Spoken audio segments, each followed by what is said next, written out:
Morning, everybody. Good morning, Mike. How many of you are aware of what's going on in the room right now? There's spiritual warfare going on in the room, and the warfare is a battle of self-importance and self-awareness, a desire to be important, a desire to make yourself feel good, instead of obedience and submission to God. You are not going to like the next few minutes if you will not submit yourself to God.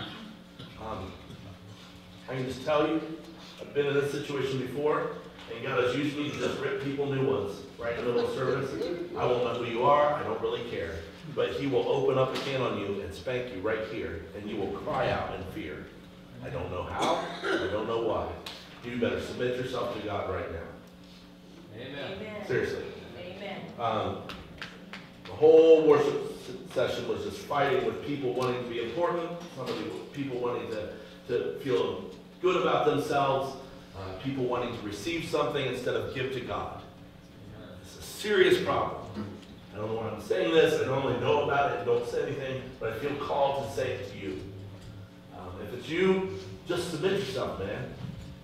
If you think I'm mad, I am. I'm mad at the devil. Amen. Oh boy. Okay? And it's serious. Stop worrying about yourself. Stop worrying about what's going on in the room. Stop worrying about what people think of you. Amen. Submit yourself to God. Amen. Let me tell you something. You will much rather have God care about you and be with you than your friend who's next to you. What they think of you. Okay? When you're in that bad place, you'll rather have God be with you than your friend be with you. Amen. When you die, you would much rather have God be with you than your friend be with you, because he ain't coming with you. Amen. Okay? When we are gathered together to worship our God, it's not about the people in the room. It's not about what's going on in the room. It's not about the others. It's not about what we sound like. It's not about what we look like. It is about our relationship with God. Amen. If you can't put aside all those other things, you don't have a relationship with God, and you are going to burn in hell. No matter what Joel Osteen says. Seriously. No matter what some happy, fluffy, Jesus loves you, this I know pastor says. If you can't deny yourself and worship your God, you are going to want to be in heaven anyways, because that's all we're going to get to do. Amen. Serious.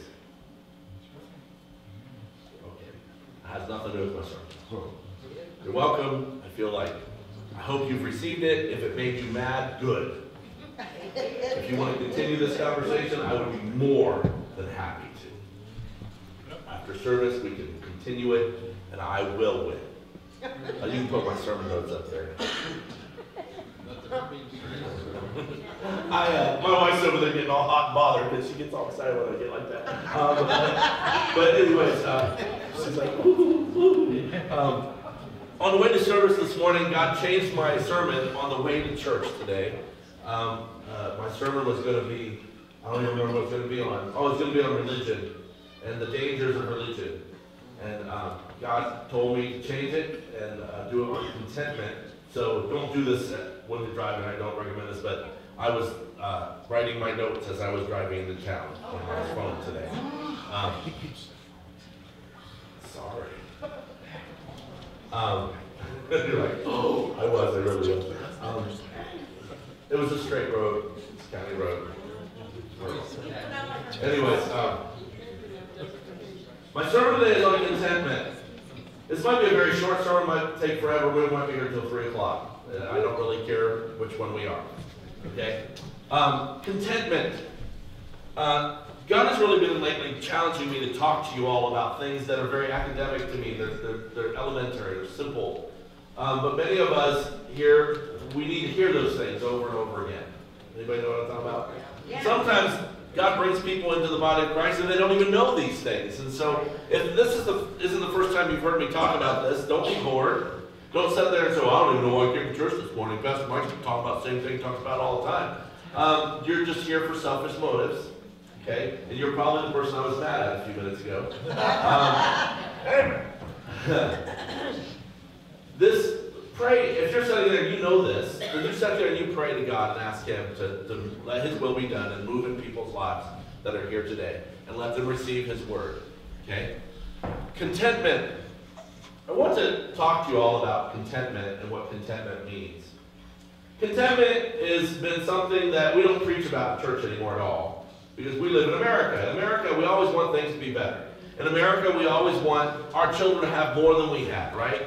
I want my kids to have a better life than me, right? By the way, that's an absolute disastrous attitude to have. It's that one, any parent room ever said, I just want my kids to be happy? Anybody ever said that? Are you that stupid? Are you so stupid that you would say, I just want my kids to be happy? I don't really care about what brings them happiness. I just want them to be happy. And don't ever say that to their faces. Because they'll be like, well, Mom just wants me to be happy, and I'm doing this, and it makes me happy. Some of you have scars to prove how seeking happiness doesn't work. Anybody know what I'm talking about? And happiness is only for a moment. That goes right along with contentment. Contentment is not, well, I got a couple Bible verses here that are related to what we're going to talk about before I go any further. Nehemiah 8:10, for the joy of the Lord is your strength. The joy of the Lord is my strength. That means bringing joy to God is my strength. Not God giving me supernatural joy is my strength. Bringing joy to God is my strength. Now, how many of you guys have ever not been content? Everybody should raise your hands. Okay? This is something we all struggle with when we're not content. We want something we don't have. Anybody ever wanted something you didn't have? Anybody ever thought things should be different? Yeah. That's you not being content. That's a lack of contentment. Okay? Now, there's obviously times when lack of contentment or not being content with a situation is a good thing, right? Yes. Makes change. And there's times when lack of contentment is a bad thing, right? Yep. The question is how do we know the difference? Does anybody know the answer?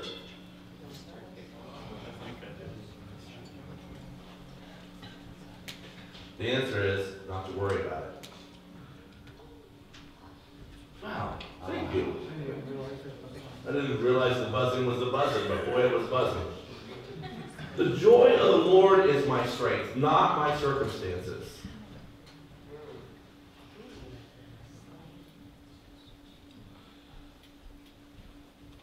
Many of us are not content because we're looking to outside sources for joy and happiness. And you will never be content.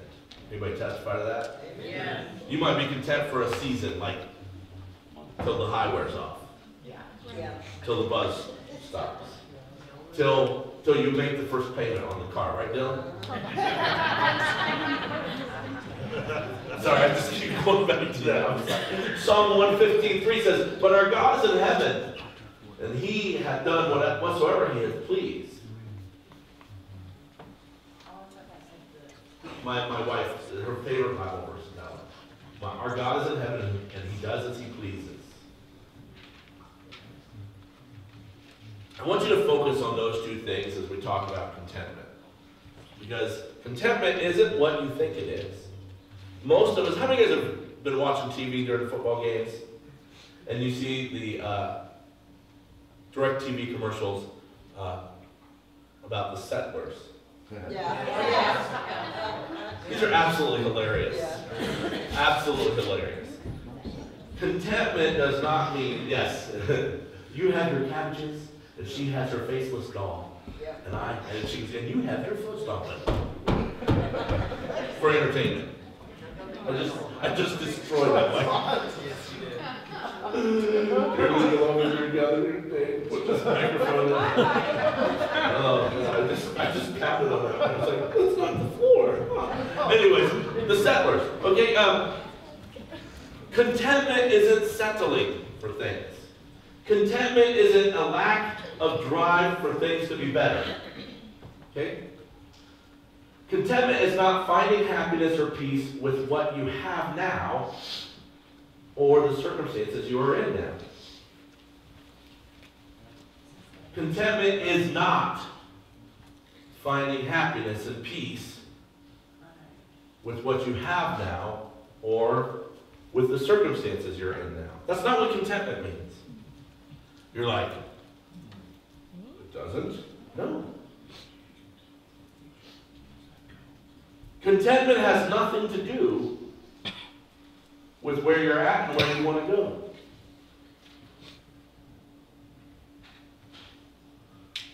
There's a reason the church doesn't teach about contentment anymore.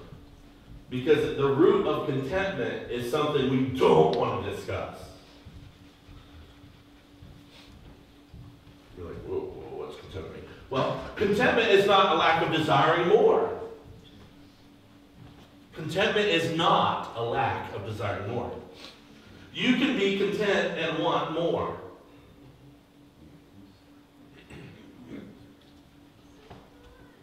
Contentment is not a willingness to settle for the current situation. That's not contentment. You're like, well, Pastor Mike, what is contentment then? Because I always thought contentment means just be happy with what you've got.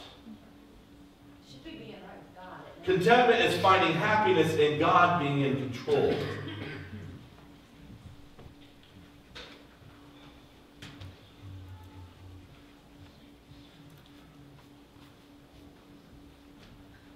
How many of you have ever been in a situation where you knew it wasn't where God wanted you to be, but it is where God had you to be now?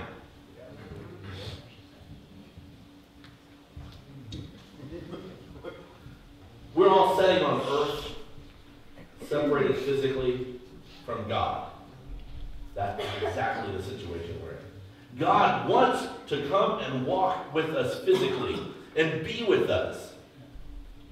We can't have that situation right now because we sin. So we must learn to be content with God being in control and His provision.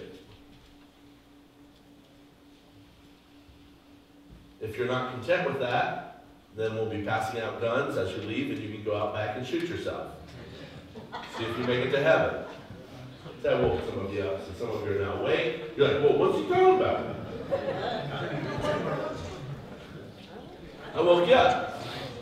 If you're not content, if you can't find happiness in God being in control the way He wants to be in control right now, the only solution you have is to die and see if you can go be with Him now.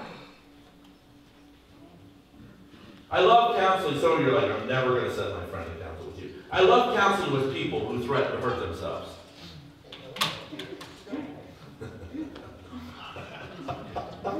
I look at them like, well, why are you waiting? Let's get this over with. Let's put everybody out of their misery. Let's just end this now. You're like, Pastor Mike, one of these days somebody's going to do that. They're going to kill themselves. Yeah, they might. They were going to do it with or without me. I just called their bluff. And if they're so rebellious that they're going to come and talk to me for help, and then they're still going to rebel against me, they're going to hell anyways. Oh. You're like, Pastor Mike. What? Did you know what Jesus said to this one guy that he walked up and said, hey, you want to be my disciple? Do you know what he said?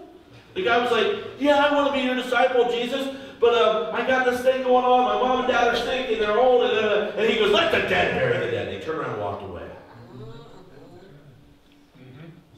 He basically said, you're dead. See ya. He's a jerk, too. We're going to have to start calling him JJ. Jerky Jesus. Jesus isn't sensitive and caring about my feelings. He's not. Can anybody tell me what happens when somebody's sensitive and cares about your feelings? You exalt your feelings.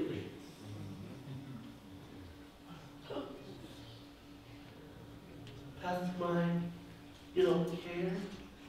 If I care, will it cause you to focus on God or you? Amen.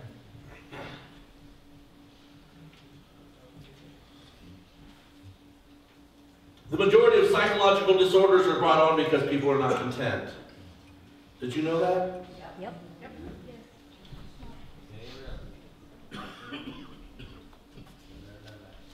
Do you have a shoulder injury? What's going on there, buddy? I'm just going to say that, we're always taught from a young age that content brings apathy, but that's actually something that you want in this case. Well, no.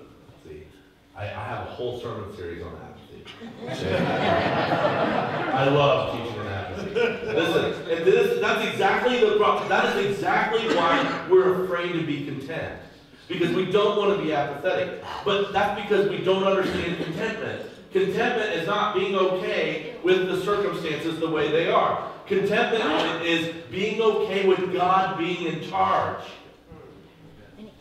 People come to me and they're like, Pastor Mike, I'm trying to serve the Lord, and my husband or my wife just doesn't want to serve the Lord. And I look at them and I'm like, just serve the Lord. But no, just serve Him. And be loving and caring and nurturing to your wife or your husband. I'm like, listen, if he gets in your way, he may die. I want you to think about the situation. If you love the Lord with all your heart, with all your soul, with all your mind, and you are giving yourself to God, you are God's child. Now, I don't know about you, I got 4-year-old twins. If my 4-year-old twin's trying to serve me, and some big, bad, mean jerk, or some nasty, bad-mouthed, bad attitude, contentious woman is standing in the way of my 4-year-old trying to be with me, guess what's going to happen? I'm going to remove the circumstances. One way or the other, that child is going to come and be with me. And if that person tries to get in the way, I am God. I will fix it. Imagine you loving the Lord your God with all your heart, seeking after God with all your heart, wanting God to be all to you, and someone stands in the way. You don't have to do nothing. Just keep looking at God. Say, God, I'm trying to get to you. God, I love you. I'm trying to get around this person. God's going to say, what person?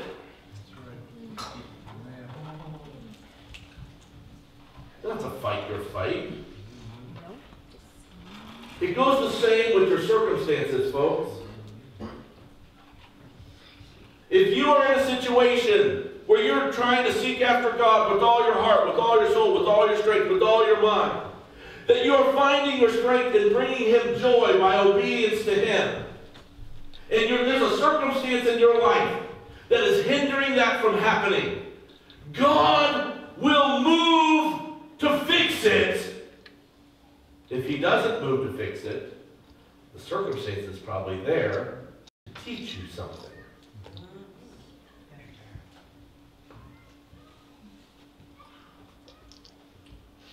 Lack of excitement. He wanted to share this excitement in you, with you. And you're sitting there going, okay, God, I see what you're saying, but I'm not getting excited till you do it. And God's like, well, it's going to be a long, long time now. Why is it going to be so long? Because of your attitude. How many of you have ever been a parent and you had this gift that you wanted to give your child and you were really excited about giving it to them, and then you come home from work that day and your child is there with an attitude?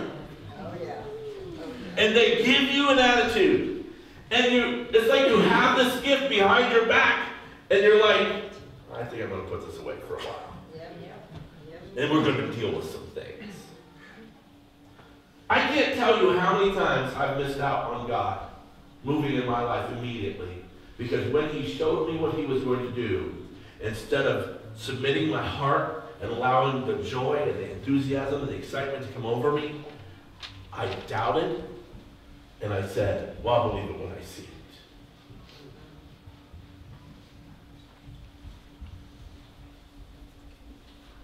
You're like, oh, I don't understand that, Pastor. Well, let me give you this example. So you say to your 5-year-old, hey, I'm going to give you a new bike. Isn't that exciting? And the bike is going to have this little cool bell, and it's going to have these little things that hang down from the handlebars, and it's going to have I have girls. It's going to have a pretty little basket on the front with a pink and blue flower on it. It's going to have a basket for the baby. Yeah, it's going to have a little thing on the back of it for your baby to ride on there with you. How many of you would be describing this gift that you're preparing to give to your child, and your child looks at you and says, okay, Dad, enough. I'm not going to get excited until I see it.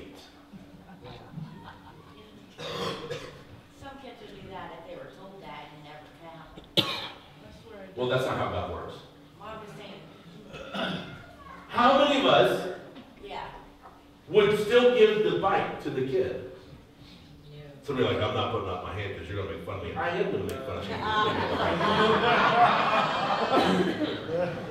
And you need to be made fun of if you're still going to give the bike to the kid. Listen, isn't this how we work? I'm not going to submit my heart and my happiness and my enthusiasm until it happens.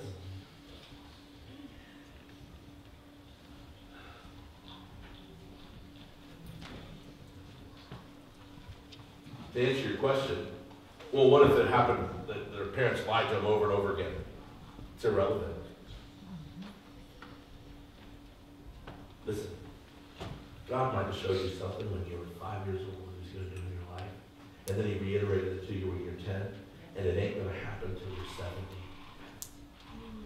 Are you going to be that little uncontent child up until you're 70 years old because the thing God showed you never happened yet? You should rejoice because you know it's coming. You should be excited. You should know it's coming. Die until it occurs. And if you are going to withhold your emotional enthusiasm until God gives you what He showed you, who is at the center of your life? You. You understand this? This is huge. This is huge.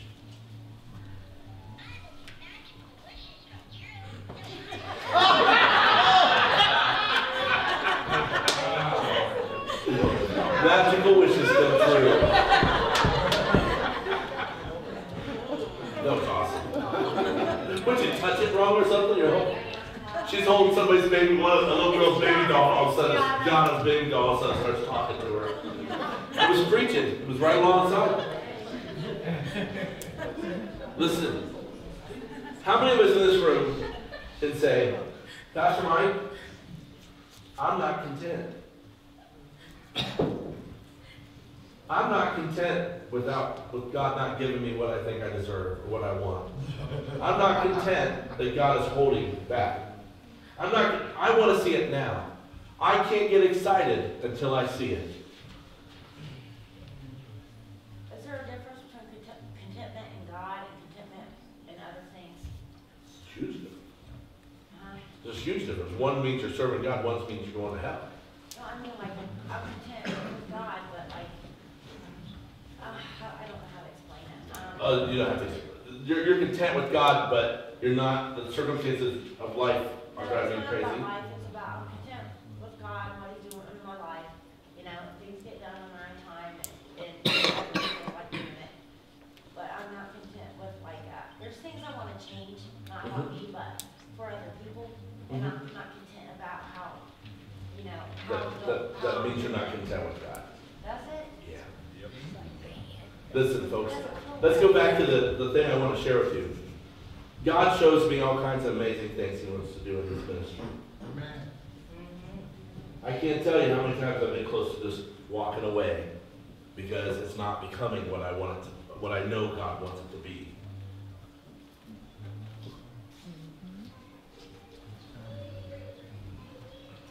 Because it's taken too long. Because I know this is what God wants. It's not happening. You know how many times I have to stop myself from doing things? Yes. Because I want to make it happen. Yes, sir. You guys know me personally. Am I the guy that if I really want something, I'm going to do whatever I have to do to make it happen? Yes. Do you know how many times I've screwed up my life because of that?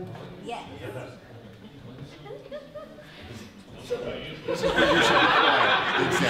I think so. I want you to think about this. Guys, we must be okay with God being in charge of the timing of everything. And be gracious. Yeah. Be thankful. I can't tell you how many times I have to look at somebody and say, "Are you alive?" Yeah.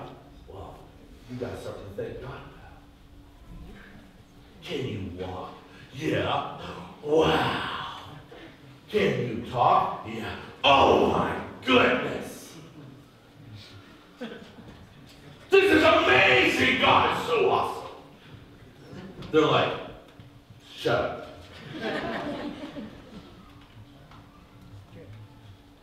Can I be okay with God's provision for today? There's a key. Can I be joyful, happy with God's provision for today? If I can't, the only reason is because I'm self-centered.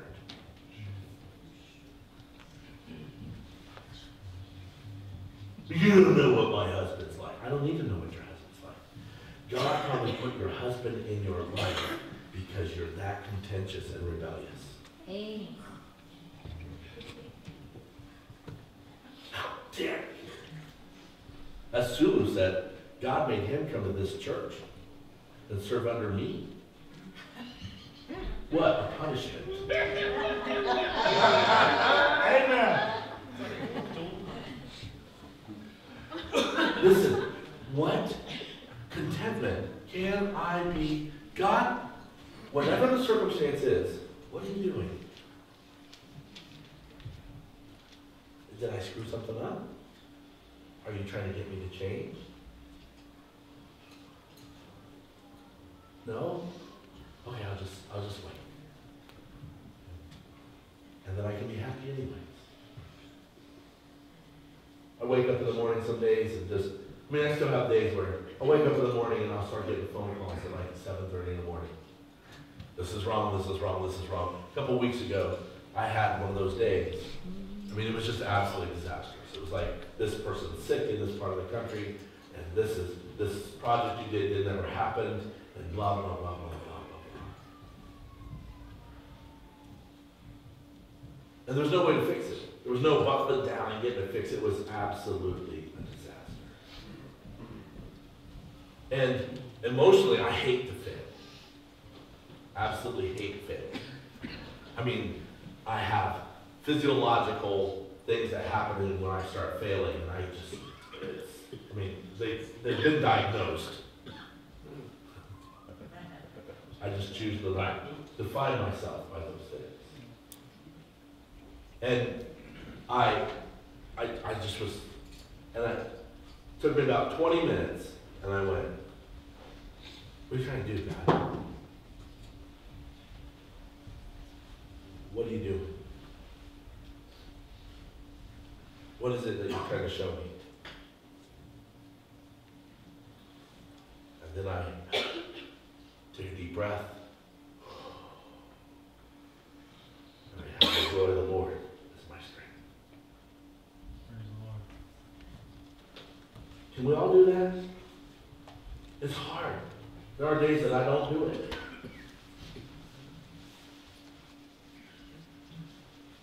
What does it look like when you look to your personal emotions and experiences for happiness? What's it look like? Anybody want to stand up and show us what it looks like?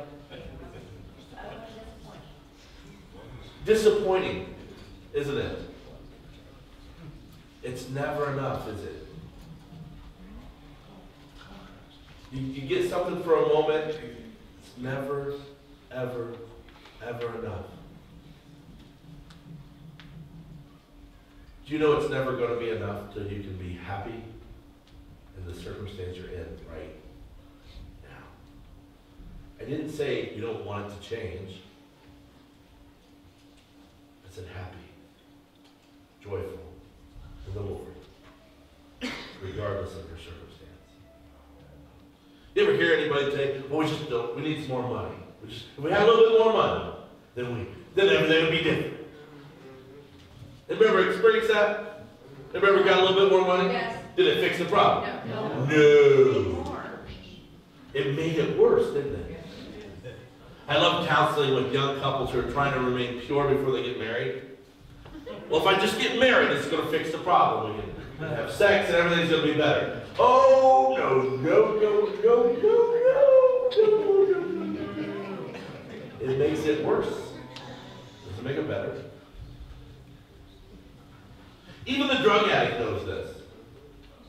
Just because you're having detox, just because you're having cravings, does not mean going and getting some more drug is going to make it better.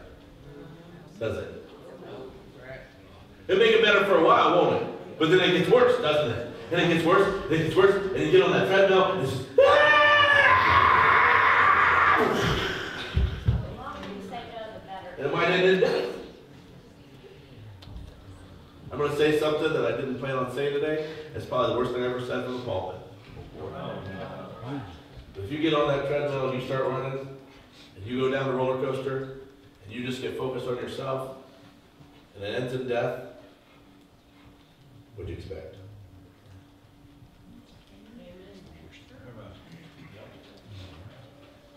What'd you expect? Huh? Drug addicts don't think that far ahead. Maybe we should have more people talk about it. Maybe we should start, hey, maybe we should go take pictures where those people die and plaster them on billboards across the community. They just think about the moment. That's what they want. And we live in a society, folks, when a drug addict dies, if we say anything critical about it, we're evil, horrible people. They had a disease. Would you make fun of somebody that died of cancer? Really? Really?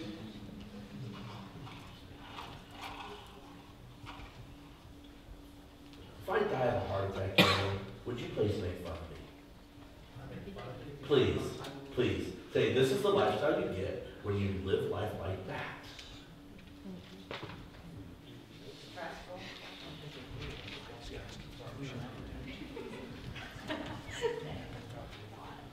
Listen. Please. And exercise more. Why is it wrong? Listen to me. You're like, what's this have to do with contentment? Oh, everything. Why is it wrong to look at someone when they get the consequences for their negative behavior and tell them, well, what did you expect to get? If you bought a Big Mac, why are you complaining they gave you a Big Mac?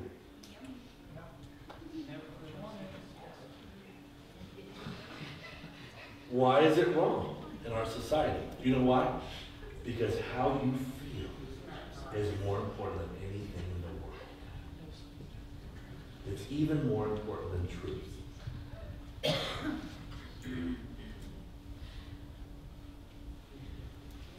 Think about that. In our society, how you feel emotionally is more important than anything in the world, especially more important than truth.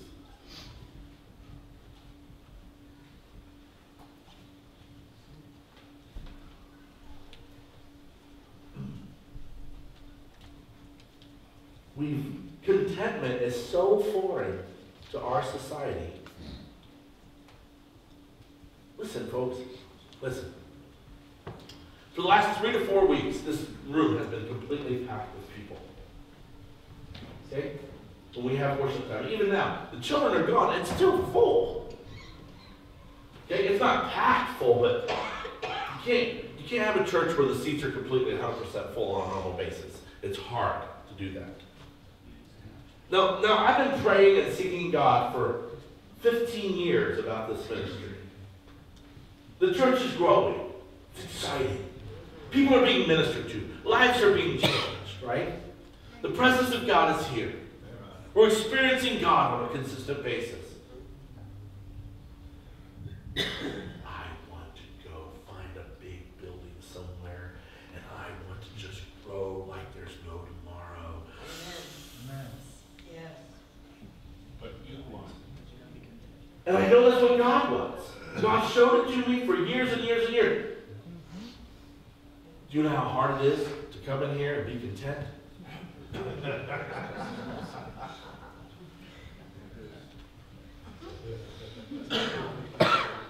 I'm an overachiever, folks. You tell me to take that mountain, I'm going to kill myself taking the mountain. I'm going to motivate everybody around me to take that mountain. We're going to go get that mountain. I'm going to kill the mountain.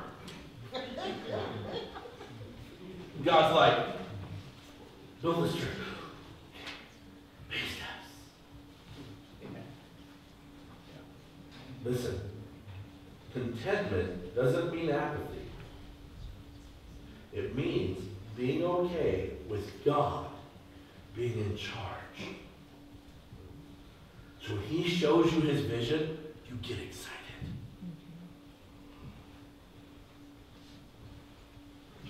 I remember about 15, 12, 13 years ago, I said, if this church is a certain size, but by the time we come to our 10-year anniversary, it's just a waste of time. As soon as I said it out of my mouth, God was like, well, I guess we're going to have to wait past 10 years.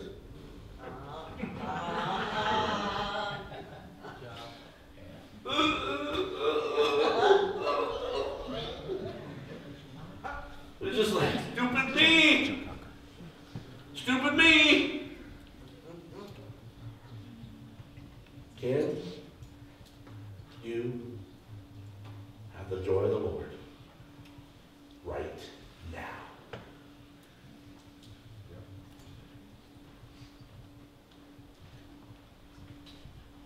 We were here worshiping this morning.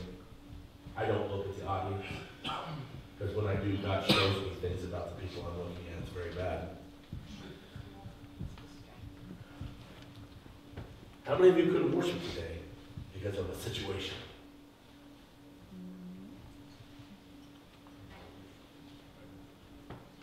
You're in the presence of God who's in charge of everything, and your job is to praise Him. And you can't do it because of how you feel. Who is important in that equation? Not God. I'm an analyst, I'm a mathematician. I like to do everything in equations. Who is important? Chris works with me. He's like, oh my God, he's crazy.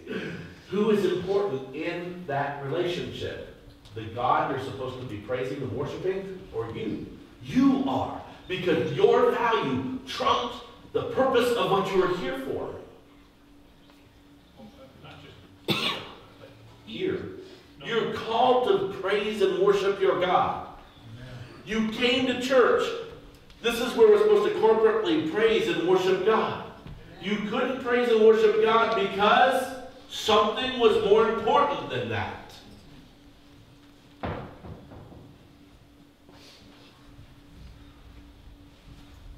Let me explain something to you. That something will not be removed. Ever. Until God is more important.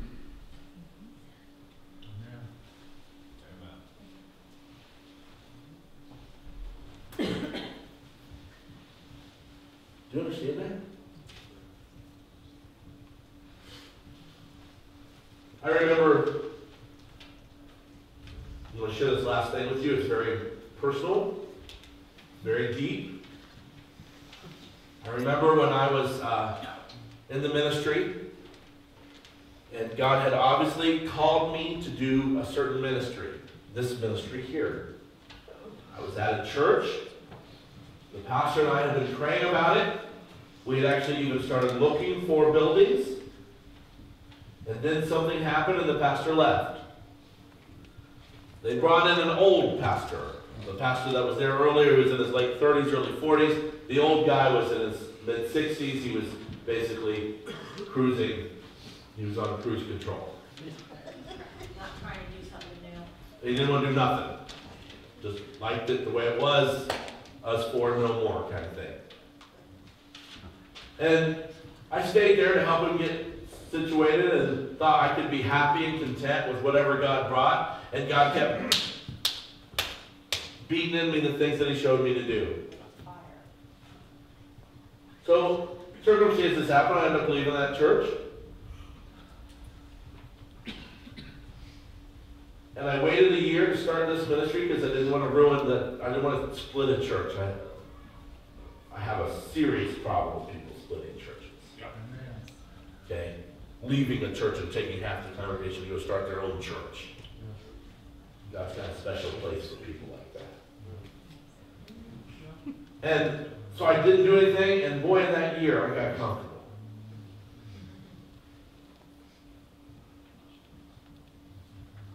And I remember God showing me that if you start this ministry, you need to start this ministry. And I was like, counting the cost. Anybody ever count the cost the wrong way?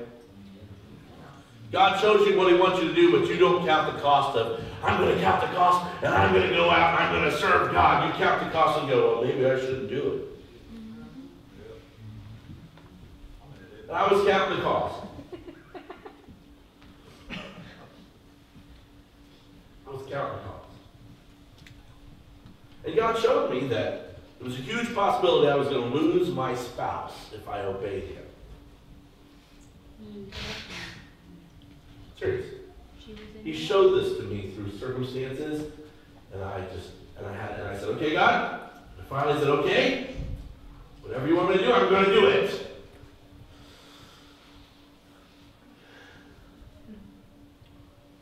I stepped out to do it,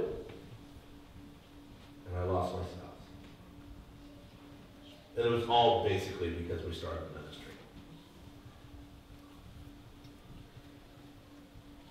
Now, God gave me a vision about this ministry. And it wasn't that I was going to be alone. Back when I was in 6th grade, God gave me a vision about my life, and what I was going to do in ministry in my life. So I'm sitting here and I start this church when the church is like 6 months old, and my wife leaves me a Dear John note and leaves.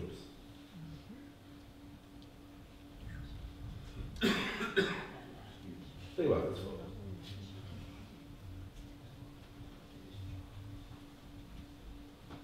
What a horrible circumstance. Should I have been content? No. Yes, I need to be content, but should I have been apathetic? Well, this is just how it's going to be. No. What did I need to keep my eyes upon? God. What did I need to stay focused upon? What did I need to stay excited about? God. And what He was going to do, and what He said He was going to do.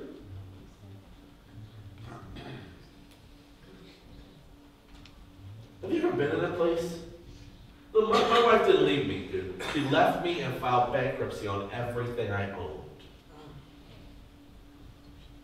She not only just left me and destroyed my life as I knew it, but she destroyed my pride, everything. Just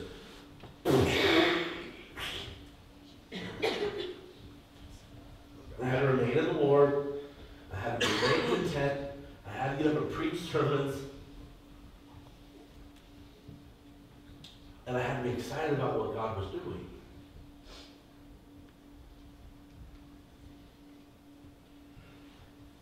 With all that all the way, was it easy to be excited? I mean, It should was- have been easier. It was easier to be excited. That's what I was asking. Do you know why it was easier to be excited? Because He was all I had. Amen. Amen. Think about this. So how much does God have to take from you before you'll get excited about what He's doing in your life?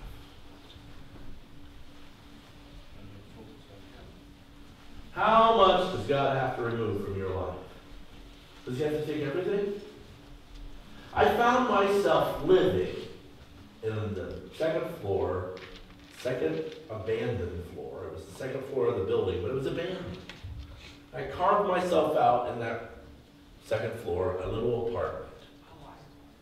I used the 1920s sink and cupboards, metal, really cool, and the 1920s clawfoot tub. And I had 3 rooms that I made in my apartment. And there were holes in the floor, and it was a guy house. There were boxes everywhere. We had a bat named Hermie.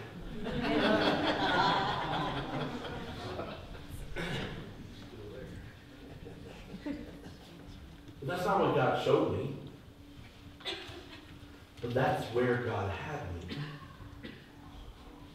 Alone, broken, one step from being homeless.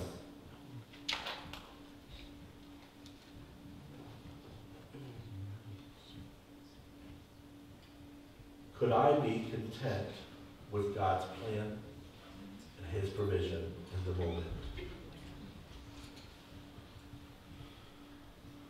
If I can't, will God relieve the pressure and make it better on me or harder on me? Harder.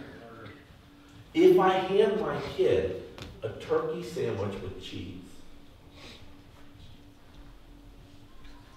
and they say, I don't go get them something better.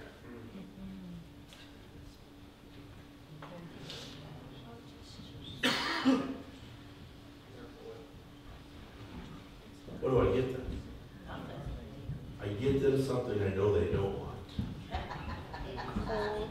And I set it in front of them. I take what they have.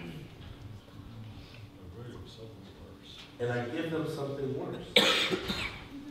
I love this concept in the Word of God because we don't understand it.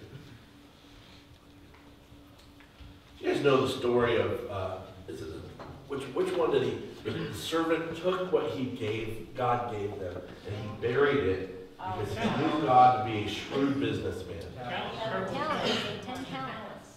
The parable of talents. And the one servant knew God to be a shrewd businessman. And harsh. And he didn't want God to come back and find him with nothing. So he said, if I just take this and I put it in the bank, or that I bury it, then I will at least have what he gave me to give back to him when he returns. Yes. The master took what he had and gave it to the person who had more, 10 times more. And what did he do to that servant? Cast him out.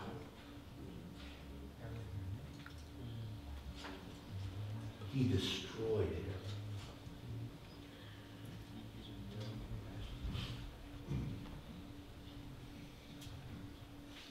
Was the servant content with the vision God gave him? No. Well, God, I know you want me to have 10 talents, but you only gave me 1.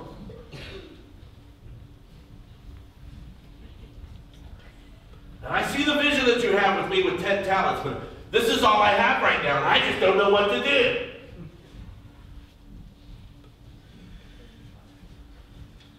So you take it upon your understanding and your knowledge, and you act upon your understanding and your knowledge instead of upon what God said he was going to do. How many times do we withhold our obedience out of fear of failure? That's not being content.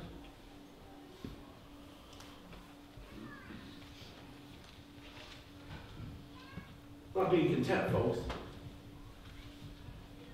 I'm content with God being in control. So I'm going to do everything God tells me to do, and I'm not going to worry about the results because God's in control.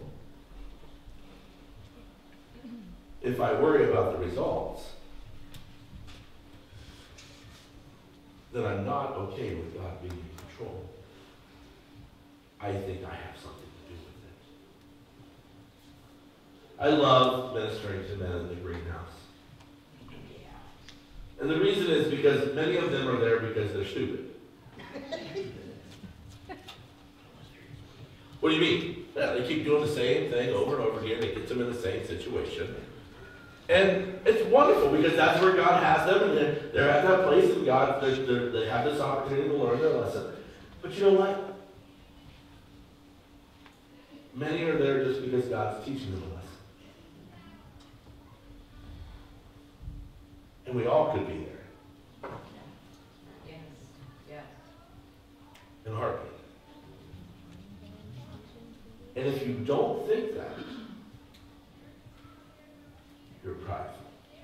Oh, never. Oh, you're an idiot.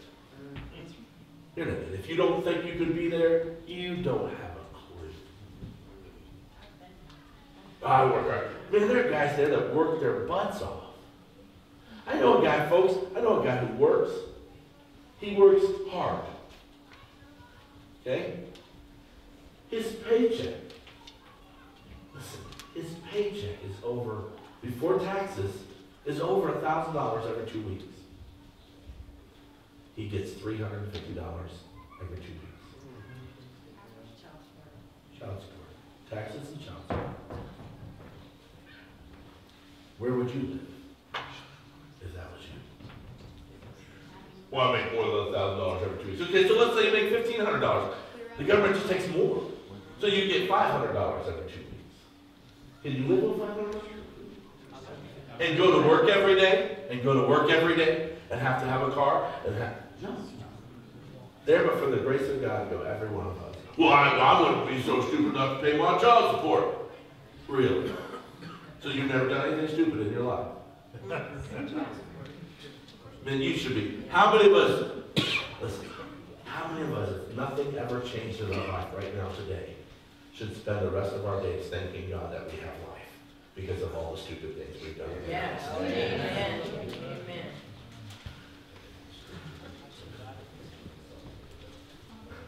How many times? Some of you guys don't know how much of a thrill seeker I am and a risk taker.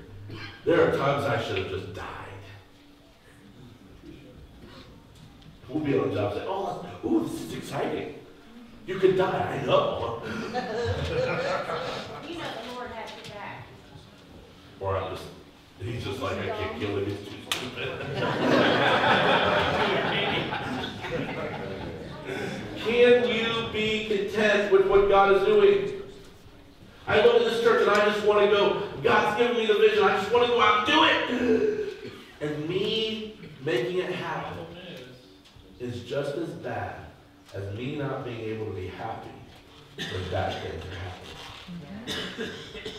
You can't be the one to make it happen. I just need to be happy.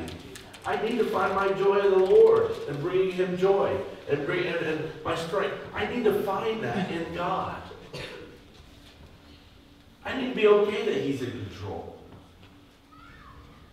When you look at contentment this way, you don't have to worry about it leading to apathy. No. Because God's going to give me visions, and I'm going to get excited about them, and I'll be like, I can't wait till that happens.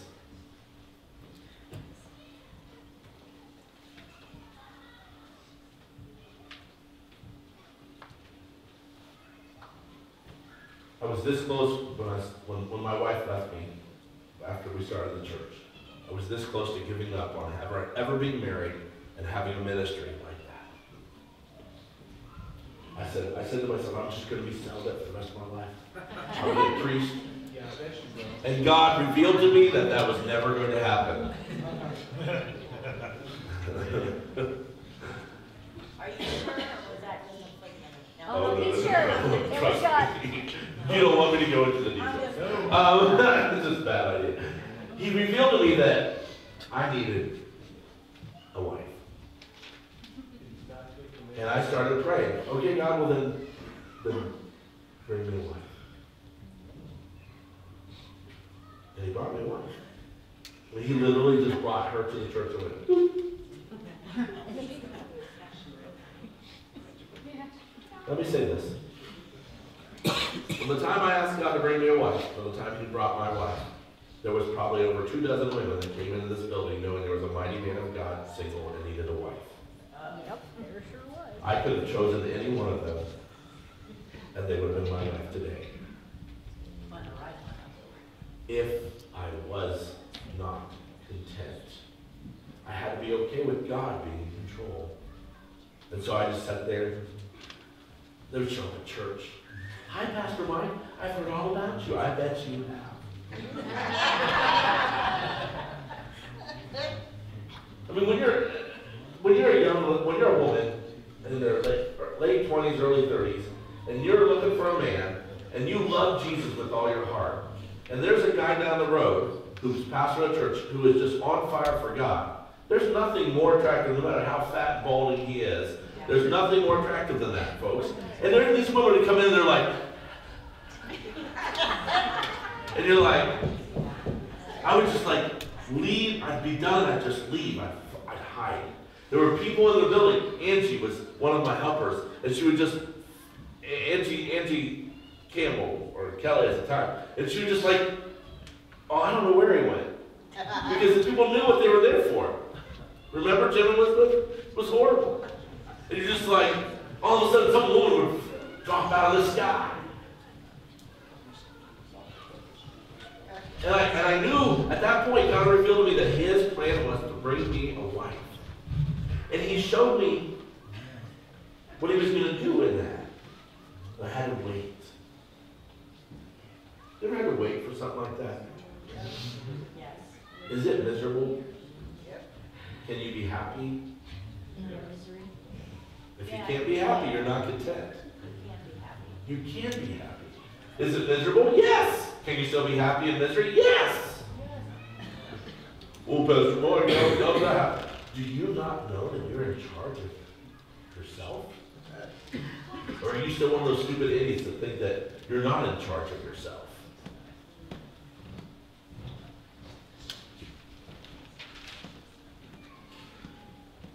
Don't ask me to do a little lesson with you about that.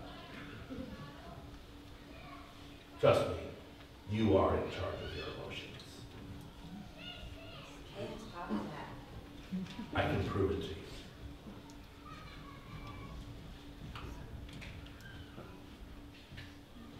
What, Mike? God brought me Beth, and she was exactly what he had for her. I'm not saying that because of how it turned out. No. I'm saying that because when she showed up, God brought someone to me to tell me why she was there before I ever saw her. Someone came up to me. I was walking down the stairs, getting ready to go into the congregation for Sunday service. They met me at the bottom of the stairs and said, I'm looking for you. God's brought somebody here for you today. And I went, turned the corner and looked at her. I was like, really? Oh, dear Jesus, help me. Because I'm going to go get her. I was going to go get her.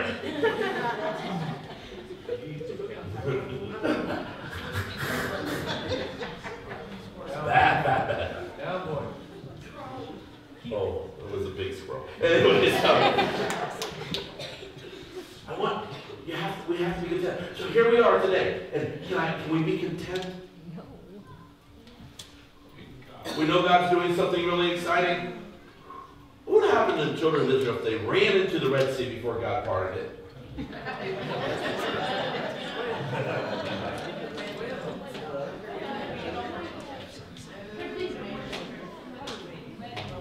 What would have happened with Christ if he went up to Pilate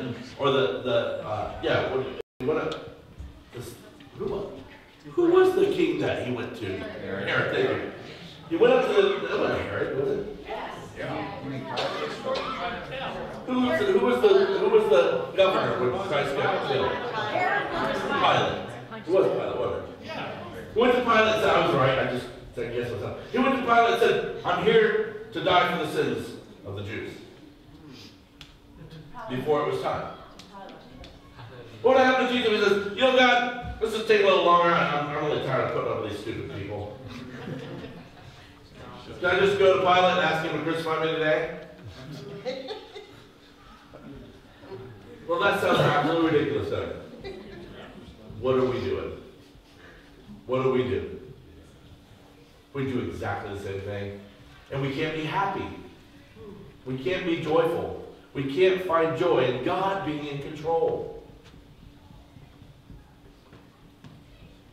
I want to challenge you today to learn to be content and dream at the same time. Don't put your hand to the plow and make something happen unless God tells you to. When God tells you to, man, go at it. Why do you think we have so many kids so fast? God was like, it's yours now, boy. Okay. That was actually because I was old, but I didn't want to. I'm so old and I have kids. It's just like, I know people that are my age and have grandkids. I have 4 kids.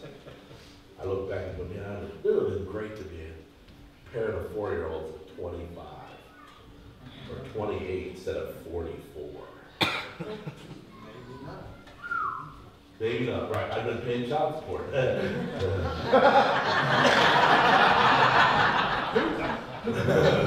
Anybody know what I'm talking about in the room? Anybody?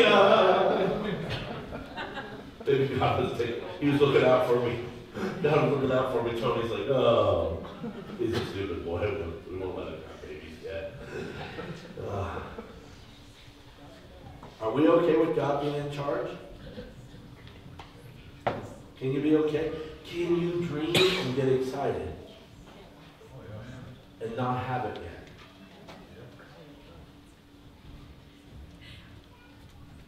Can you make plans about what it's going to be like and still not have it?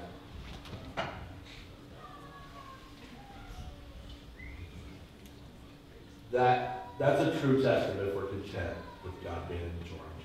It's so hard, folks. And this is the hardest, because we're not in control. We are not the center of the universe. Can you be happy and be sad? Yes. Can you be filled with fear and still have joy? If you choose to put your value in something other than you, then the answer is yes. If you can't put your value in something other than you, the answer is no. Every little thing that goes on in our lives, folks, God is challenging us. The last thing I want to say is, I want to encourage you to test Him in this. Test God in this. Over the next 24 hours, everyone in this room is going to have an experience where this sermon is going to come to your memory. Where you're going to be face to face with something that really agitates you, that really bugs you, that really brings this sense of insecurity in your life. I want you to grab a hold of every vain imagination that exalts itself up as if more important than God. And I want you to grab a hold of it, and I want you to submit it violently to God. Because the only way it will happen is if you do it violently. You're not going to talk it down from its importance. Okay? And I want you to take on the mantle of the Holy Spirit in your life. Talk about our emotions. Yeah. Grab a hold of that fear. Grab a hold of that insecurity. Grab a hold of that frustration. Grab a hold of it. It's raising itself up as more important than your relationship with God. It's more important than what God has for you. Grab a hold of it. Yeah, it's fear, anxiety. Grab a hold of it.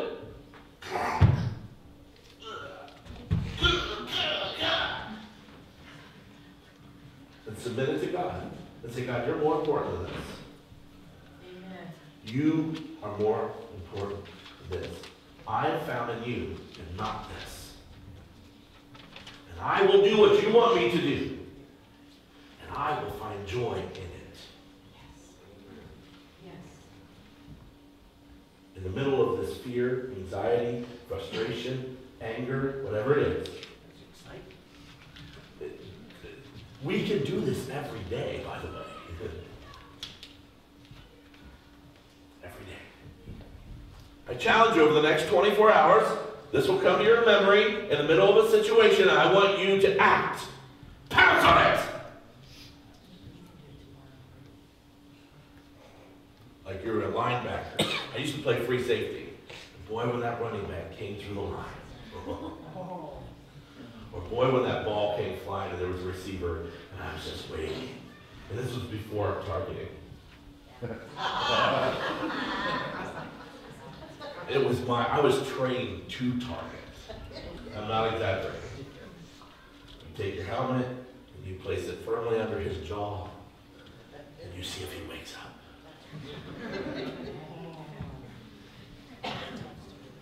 Pounce on it like that. There it is! Something that's raising itself up against the importance of God in my life. Come here. Teach you.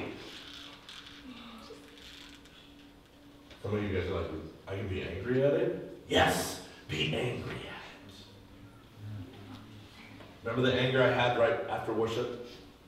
Be angry at it. Anger's not a sin. That's right.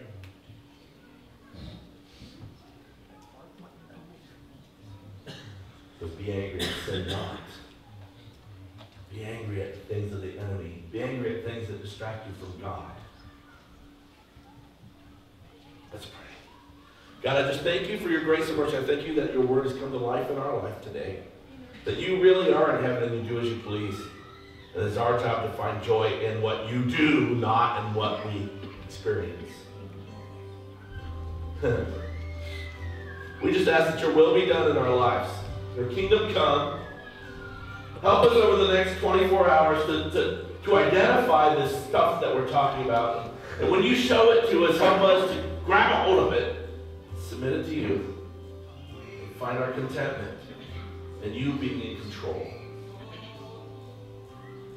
Help us to dream dreams and get excited. Because your will be done. Your will be done. As we prayed, God told me to say something to you. I'm going to say it. God might have given you a vision, a dream. You're supposed to be excited about it because it's never going to happen in your life. It's going to happen in somebody's life that's watching you. Your excitement and your enthusiasm about that vision and that dream is not about you. It's about inspiring someone else. Your children, your friends. And before it ever happens, you may die. And because you withheld your excitement, it may never happen in somebody else's life. Or it might happen in somebody else's life instead of your children's, instead of your friends. Because God couldn't use you. He gave you a vision and he couldn't use you to inspire others. Because you couldn't see how it would ever happen in your life. Think about it. Huge deal. We need to learn to submit ourselves to God and be content with him being in control and excited about what he's doing. Passionate, regardless of what it's doing to our lives today. You guys have a great day. Enjoy those divisional playoff championships.